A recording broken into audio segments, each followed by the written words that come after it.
পাবো না এখন আমার মানুষটাকে। সুপ্রিয় দর্শক, আসসালামু আলাইকুম।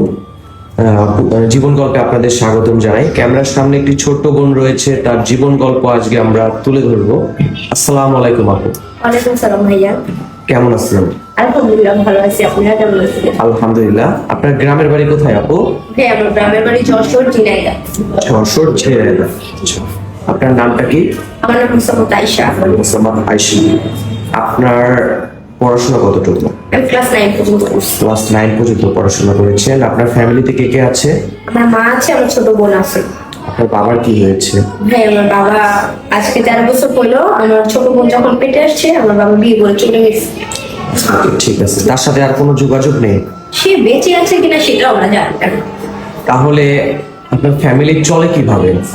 আমি বাসায় কাজ করছি, আমার আম্মু বাসায় কাজ করতেছে একটা বোন। অনেক খারাপ অবস্থায় আছে। হ্যাঁ ভাই, একদম নিম্ন ফ্যামিলি। আচ্ছা, প্রতিবেদনে আসার মূল কারণটা কি আপু? ভাইয়া আমি যেহেতু গ্রামে থাকি, গ্রামের মেয়ে, আপনি তো বুঝুনি, একটা মেয়ের 18 বছর হইলেই নানান ধরনের কথা হবে।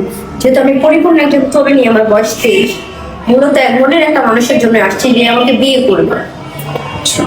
আপনার মানে পার্সোনাল কোনো চয়েস আছে যে এমন লোক লাগবে? বলতে পারেন মন খুলে। হ্যাঁ ভাইয়া, সবারই তো একটা পছন্দ আছে। মূলত আমার হাজবেন্ড যে হবে সে আমাকে ভালোবাসবে, আমার বাবার মতো আমার হাত না ছেড়ে যাবে, আর আমাকে ভালোবাসতে হবে, 5 ওয়াক্ত নামাজ পড়তে হবে। এই আচ্ছা, আমাদের ভিডিও দেশ ও বাইরে থেকে অনেক মানুষ দেখে। জি। যদি এমন কোনো হৃদয়বান ব্যক্তি থাকেন যে আপনার দায়িত্ব নিতে চায়, কিন্তু তার বয়স 50 কিংবা 60 বছর, তাহলে কোনো সমস্যা আছে? না ভাইয়া, কোনো সমস্যা নেই। আর বয়সটা কি ভাইয়া, বয়স দিয়ে কি পানি খাবো? ভালোবাসাই হলো সব। ভালোবাসাই সব। টাকা পয়সা যদি তার না থাকে? হ্যাঁ, টাকা পয়সা একটা পুরুষ চাইলে 4টা নারীকেও রাখতে পারে, পারে না? অবশ্যই। তাহলে টাকা পয়সা, পুরুষের কাছে টাকা কামানো কোনো ব্যাপার না। একটা নারীর হাত ধরলে পুরুষ সবই পারে। আর ওই পুরুষটার যদি অতীতে তার দুটো বউ থাকে, তাও? ওই যে আমি আপনাকে বললাম, একটা পুরুষ 4টা নারীকেও রাখতে পারেন। দেখ, মাশাআল্লাহ। আপনি নামাজ পড়েন? হ্যাঁ ভাই, আমি নামাজ পড়ি, আমি পড়াশোনা করতে পারি, 2বার খতম দিয়েছি, আমার মা আমাদের পড়াশোনা করাইছে। মাশাআল্লাহ। তাহলে বোন, আপনার পার্সোনাল নাম্বারটা দিয়ে দেন। ভাইয়া ফোন তো ছিল, কিন্তু ওই ছাত্র আন্দোলনের ফোন চুরি হয়ে গেছে, এখন ফোন কেনার মতো সামর্থ্য নাই আমার কাছে। ও আচ্ছা। সুপ্রিয় দর্শক, ডিসপ্লেতে দেওয়া একটি নাম্বার রয়েছে, বোনটির পার্সোনাল কোনো ফোন নাই।